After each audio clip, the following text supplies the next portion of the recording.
Hello everyone, स्वागत है आपका मेरे यूट्यूब चैनल में। आज की क्लास में हम पढ़ेंगे सीयूईटी 2024 के लिए प्रीवियस ईयर के क्वेश्चन का जो सीरीज चल रहा है। इसमें क्लास 11 है। अगर आपने पहले के सारे क्लासेस नहीं देखे हैं तो आप चैनल को चेकआउट करके बाकी के सारे क्लास देख सकते हैं। प्रीवियस ईयर देखने से आपको एग्जाम पैटर्न का अंदाजा हो जाएगा। तो हमने पहले भी 10 लगभग लेक्चर कर चुके हैं इस चीज़ पे।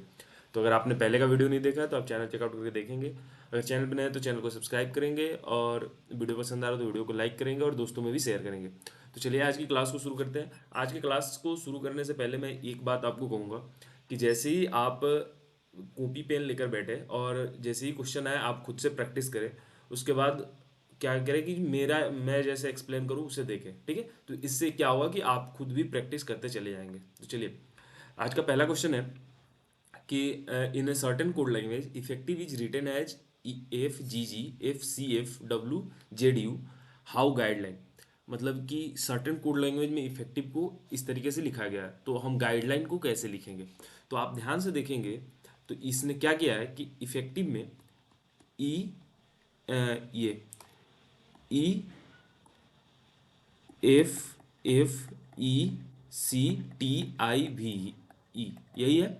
और इसमें क्या किया है कि ये जो चार है इसको उल्टा कर दिया और ये जो चार है इसको उल्टा कर दिया। तो देखो कैसे कर दिया है। अब इसको उल्टा करोगे तो सेम आएगा, ई एफ एफ ई आ जाएगा। और यहाँ पे सी का सी रहने दो, और इसको उल्टा करने पे क्या आएगा, ई हो जाएगा, भी हो जाएगा, आई हो जाएगा और टी हो जाएगा। और उसके बाद क्या किया गया है कि इसमें यहाँ लिखा गया है इसका कोड एफ, इसका कोड जी, इसका कोड जी, ई का फिर यहाँ पे एफ और सी को सी रहने दिया गया है। और फिर से ई का जो कोड लिखा गया है वो एफ लिखा गया है, भी को डब्लू और जे आई को जे और टी को क्या लिखा गया है, यू। तो आप ध्यान से देखेंगे कि इस चार में क्या हो रहा है, पहले चार में जो हो रहा है प्लस वन चलते चला जा रहा है, और सी जो है हमारा सेम रह जाता है। और फिर उसके बाद ई फिर प्लस वन करते चले जा रहा है। तो हमारा क्या कोड आ रहा है, एफ जी जी, ये बन के आ रहा है। ऐसे ही हम क्या करेंगे कि अब पैटर्न हमें समझ में आ गया तो हम गाइडलाइन में करने की कोशिश करेंगे। अब गाइडलाइन को क्या करेंगे कि हम उल्टा करेंगे। तो हम डी लिखेंगे, यू लिखेंगे, आई लिखेंगे, जी लिखेंगे, और ई का ई रहने देंगे, ठीक है। फिर यहाँ पे लाइन है तो इसको हम उल्टा करेंगे तो ये हो जाएगा, ई हो जाएगा, एन आ जाएगा, आई हो जाएगा और एल हो जाएगा। अब डी में प्लस वन करने पे क्या आता है, ई होता है। यू में प्लस वन करने पे क्या होता है, भी होता है। आई में प्लस करने पे क्या होता है, जे होता है। और जी में प्लस वन करने पे होता है, एच होता है। ई का ई रह जाएगा, फिर ये हो जाएगा, एफ हो जाएगा। इन एन में प्लस वन करने पे क्या हो जाएगा, ओ हो जाएगा। आई में प्लस वन करने पे हो जाएगा, जे हो जाएगा। और एल में के हो जाएगा। तो हमारा आंसर क्या हो जाएगा, हमारा आंसर हो जाएगा ई भी जे एच ई भी जे एच ई एफ। ये के नहीं होगा, एम होगा। मैं यहाँ गलती से लिख दिया हूँ, यहाँ होगा एम, ठीक है। तो हमारा आंसर जो हो जाएगा ऑप्शन 4, ठीक है, ई जे बी एच ई। एक बहुत ही इजी क्वेश्चन था, और कोडिंग डिकोडिंग में पिछले साल चार चार से पाँच क्वेश्चन आ चुके हैं, ठीक है। तो इस चैप्टर को आप नज़रअंदाज नहीं कर सकते हैं। तो चलिए आगे और भी देखते हैं। आगे क्या है कि in a certain code road is written as U R D G how is swan written is. अब क्या किया गया है कि रोड को किस में लिखा गया है, यू आर डी जी में। रोड का जो कोड है वो क्या दिया गया है, यू आर डी जी, ठीक है। और तो हमसे पूछ रहा है कि स्वान का कोड क्या होगा। तो आप ध्यान से देखेंगे तो यू में अगर प्लस थ्री करेंगे, आर में प्लस थ्री करेंगे तो यू हो जाएगा। ओ में प्लस थ्री करेंगे तो आर हो जाएगा। ए में प्लस थ्री करेंगे तो डी हो जाएगा, और डी में प्लस थ्री करेंगे तो जी हो जाएगा। ऐसे ही एस में प्लस थ्री करने पे हमें क्या आ जाएगा, इसमें प्लस थ्री करने पे भी होगा, ठीक है। डब्ल्यू में प्लस करने पे जेड होगा, प्लस थ्री करने पे। उसके बाद ए में प्लस थ्री करने पे डी होगा, और एन में प्लस थ्री करने पे क्यू होगा। तो हमारा आंसर क्या हो जाएगा, भी जे डी क्यू, ऑप्शन 2।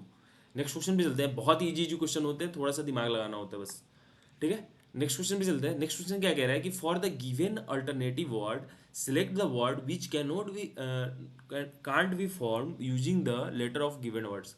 अब इसमें क्या है कि डिस्ट्रीब्यूशन हमारे पास एक वर्ड दिया हुआ है, और हमसे कह रहा है कि इस ये जो चार ऑप्शन है इसमें से कौन सा फॉर्म नहीं हो सकता है। तो अगर डिस्ट्रीब्यूशन वर्ड दिया हुआ है तो उसमें कोई ऐसा वर्ड हो जो ये चारों में ना हो तो वो ऐसे ही फॉर्म नहीं होगा। तो आप देखेंगे ध्यान से, तो ट्रस्ट का देखें तो टी है डिस्ट्रीब्यूशन में, आर भी है, यू भी है, एस भी है और टी भी है। तो ट्रस्ट तो डिस्ट्रीब्यूशन से बन सकता है, ठीक है।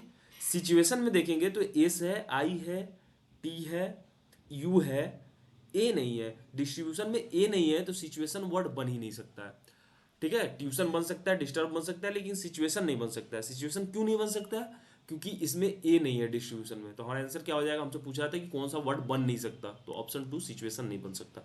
नेक्स्ट क्वेश्चन में चलते हैं। नेक्स्ट क्वेश्चन क्या कहता है कि in a certain code language, देखो कोडिंग डिकोडिंग से ही है।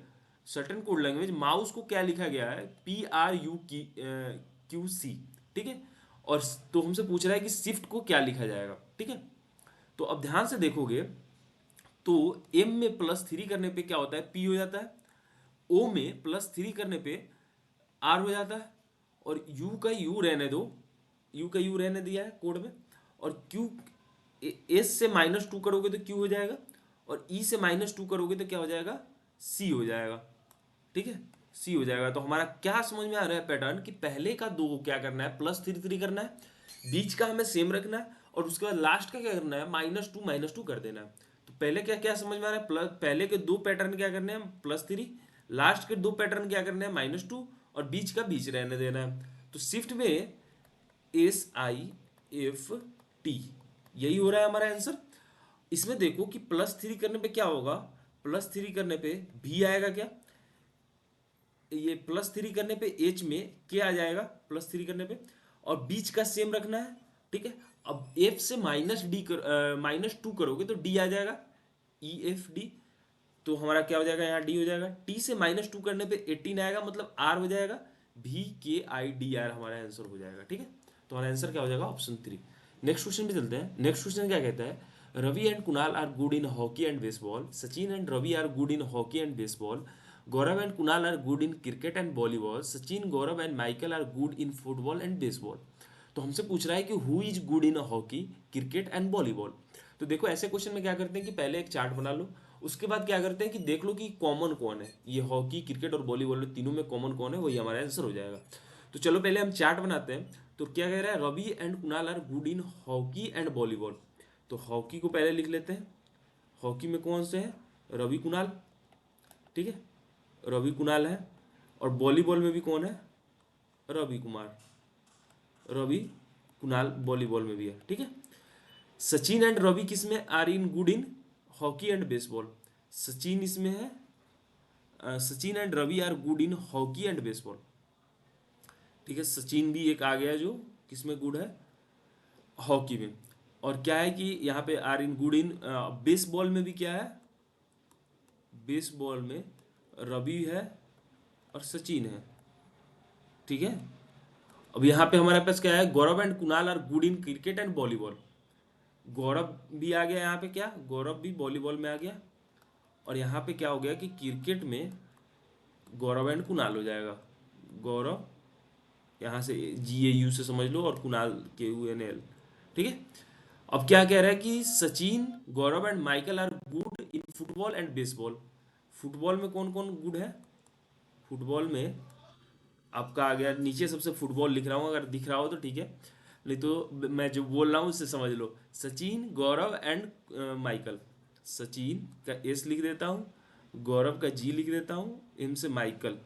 फुटबॉल में। बेसबॉल में देखते हैं, बेसबॉल में कौन कौन था? रवि, सचिन तो था, तो इसमें क्या आ जाएगा? माइकल आ जाएगा, गौरव आ जाएगा, और उसके बाद सचिन पहले से था। अब हमसे कह रहा है कि आप देखो कि हॉकी, क्रिकेट एंड वॉलीबॉल में कौन से बेस्ट है, कौन अच्छा है। तो हॉकी में देखो तो कुणाल है, ठीक है। हॉकी में कुणाल है, और वॉलीबॉल में भी देखो कुणाल है। यहाँ पे मैं कुणाल के लिए ही डॉट डॉट किया था, तो कुणाल ही है, ठीक है। और हमसे क्या कह रहा है? क्रिकेट में, तो क्रिकेट में भी देख लो, क्रिकेट में भी कुणाल है। तो तीनों में कौन कौन है? कुणाल है। तो हमारा आंसर क्या हो जाएगा? ऑप्शन 3 कुणाल। ये तीनों में बेस्ट है, ठीक है, तीनों में अच्छा है। तो हमारा आंसर क्या हो जाएगा? ऑप्शन 3 कुणाल। नेक्स्ट क्वेश्चन पे चलते हैं। नेक्स्ट क्वेश्चन क्या कह रहा है? In what angle the hands of a clock are inclined at 50 minute past 5। ऐसा क्वेश्चन में क्या करते हैं? एक फॉर्मूला होता है एंगल निकालने के लिए। हमसे एंगल पूछ रहा है कि 50 मिनट पास्ट हो रहा है तो एंगल क्या होगा। तो इसको करते हैं हावर इंटू 30 एंगल निकालने के लिए, इंटू मिनट इंटू 11/2, यही हमारा फॉर्मूला होता है। तो आप इससे निकालोगे तो हावर कितना दिया हुआ है? 5 दिया हुआ है, इंटू 30 करो। मिनट कितना दिया हुआ है? 15 दिया हुआ है, इंटू 11/2 करो। तो ये कट जाएगा, तो ये कितना आ जाएगा 7.5 हो जाएगा। 5 × 30 करोगे तो ये कितना हो जाएगा 150 हो जाएगा, तो ये -82.5 होगा। 7.5 से 11 में करोगे तो 82.5 आएगा। तो इसको निकालने पे कितना आ जाएगा, माइनस करने पे 67.5, और एंगल क्या हो जाएगा 67.5। ये फॉर्मूला ध्यान रखना, बस फॉर्मूले ध्यान रखोगे बन जाएंगे बाकी सारे क्वेश्चन। ठीक है, ये 7 नंबर क्वेश्चन क्या कह रहा है, 7 नंबर क्वेश्चन कह रहा है फ्लावर से जो संबंध है बटरफ्लाई का, वही डर्ट का संबंध किससे है। तो डर्ट का संबंध किससे हो सकता है, फ्लाई, रैट्स, बग, किससे हो सकता है, स्वीपर। ऑप्शन 4 हमारा आंसर हो जाएगा। नेक्स्ट क्वेश्चन पे चलते हैं। नेक्स्ट क्वेश्चन क्या कह रहा है कि Kapil birthday is on Thursday. ठीक है, कपिल का जो बर्थडे है वो थर्सडे को है, और वो थर्सडे कब है, मई 20 को है। थर्सडे कब है, मई 20 को थर्सडे है। ठीक है, और हमसे कह रहा है कि on what day of week will be Rohit birthday in the same year if Rohit was born on 21 August. ठीक है, अब 21 अगस्त को कौन सा दिन होगा, ठीक है, यही हमसे पूछ रहा है। तो देखो मई में अब रेस्ट का दिन कितना बच गया, मई में 11 डेज बच गया, तो 11/7 करोगे तो एक्स्ट्रा डे कितना बच गया हमारे पास, 4 दिन बच गया extra day. Extra day calculate करते हैं। अब मई के बाद जून आता है, जून में 30 दिनों का होता है, तो यहाँ पे एक्स्ट्रा डे कितना हो जाएगा हमारे पास, 2 हो जाएगा। जुलाई कितना होता है, 31 दिनों का होता है, तो एक्स्ट्रा डे कितना हो जाएगा, 3 हो जाएगा। और अगस्त में हमको कहाँ तक जाना है, अगस्त में हमें 21 तक जाना है, तो एक्स्ट्रा डे कितना आ जाएगा हमारे पास, 0। तो देखो ये 4 और 3 7 हो गया, तो 7 हो गया, तो ये एक सप्ताह मतलब एक वीक खत्म हो गया। तो हमारे पास एक्स्ट्रा डे कितना बच रहा है, 2 दिन बच रहा है। तो थर्सडे में जब 2 दिन प्लस करोगे तो ये कितना आ जाएगा, थर्सडे, फ्राइडे, सैटरडे। तो जो रोहित का बर्थडे होगा 21 अगस्त को कब होगा, सैटरडे के दिन होगा, ऑप्शन 2। ठीक है, नेक्स्ट क्वेश्चन पे चलते हैं। नेक्स्ट क्वेश्चन क्या कह रहा है, which of the following word will come fourth in the English dictionary. English dictionary में इसमें से फोर्थ पे कौन आएगा। ठीक है, तो हम पहले देखेंगे पहला पे कौन आएगा, दूसरा पे कौन आएगा, तीसरा पे कौन आएगा। तो ध्यान से देखो कि सारे में दिया हुआ है एफ ए।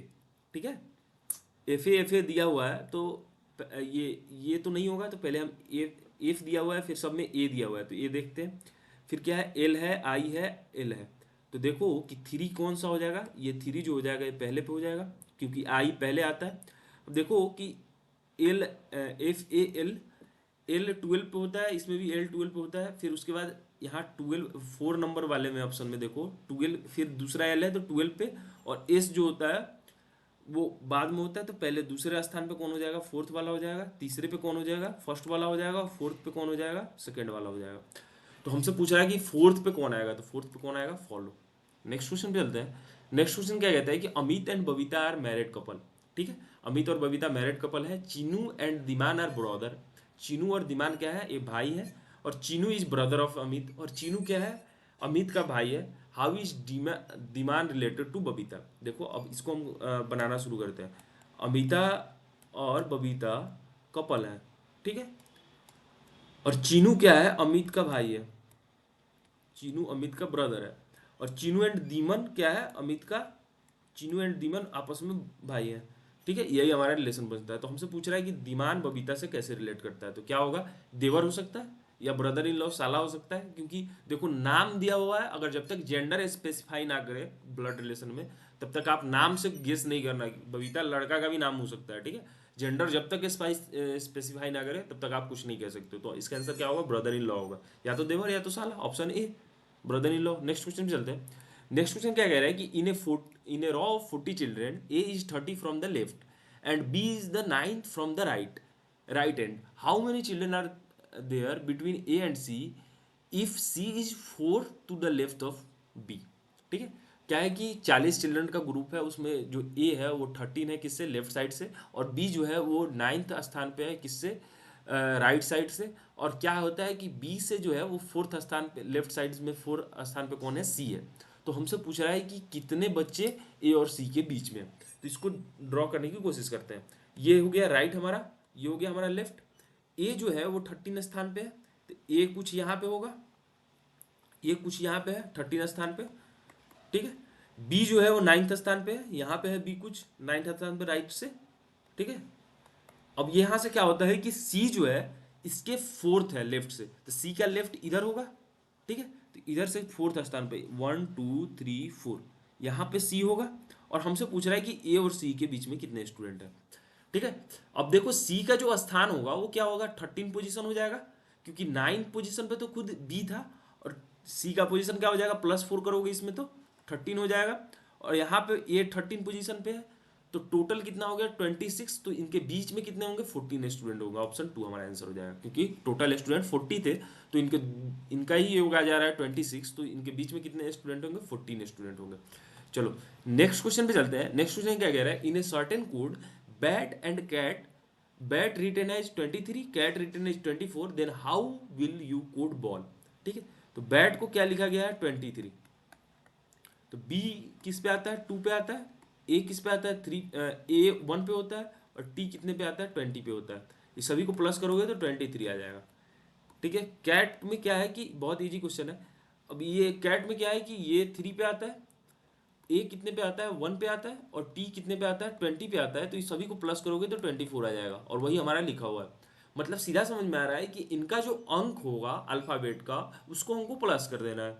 तो बी ए एल एल, तो बी कितने पे आता है 2 पे आता है, ए 1 पे आता है, और एल 12 पे आता है, ये भी एल 12 पे आता है। तो इस टोटल को प्लस करोगे तो कितना आ जाएगा हमारे पास 27। तो हमारा कौन सा ऑप्शन हो जाएगा, ऑप्शन 4, 27 हमारा आंसर हो जाएगा।